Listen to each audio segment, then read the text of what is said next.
طيب. أما من سب الرسول صلى الله عليه وعلى آله وسلم فيقتل بكل حال كافرا مرتدا، ولا تقبل توبته أيضا عند الحنابلة رحمهم الله لعظم ذنبه. ولكن لو تاب وحسنت حاله ورأينا منه تعظيم الرسول صلى الله عليه وسلم وتعظيم شريعته، فهل نقبل توبته ونرفع عنه القتل، أو نقبل توبته ولا نرفع عنه القتل؟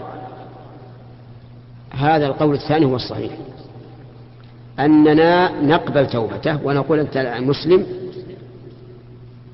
ولكن لا بد أن نقتله. فهمت؟ طيب. فإن قال الإنسان كيف تقول لا بد أن نقتله وأنت تذكر أن سب الرب عز وجل إذا تاب منه الإنسان فإنه لا يقتل؟ هل حق الرسول أعظم من حق الله؟ فالجواب لا، حق الله أعظم بلا شك، ولكن الله أخبر عن نفسه بأنه يتوب على من تاب إليه، والحق لله. إذا تاب الله على هذا العبد وعفى عن حقه فالأمر له. لكن الرسول عليه الصلاة والسلام إذا سبه الساب فقد انتقصه شخصيا، والحق لمن؟ للرسول صلى الله عليه وسلم. ونحن الآن لا نعلم هل الرسول عفى أو لا، لأنه ميت، فيجب علينا أن نأخذ بالثأر ونقتل.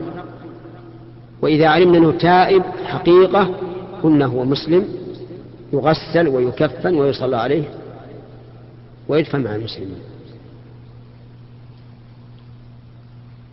ويدل لهذا أن النبي صلى الله عليه وعلى آله وسلم عفى عن أقوام سبوه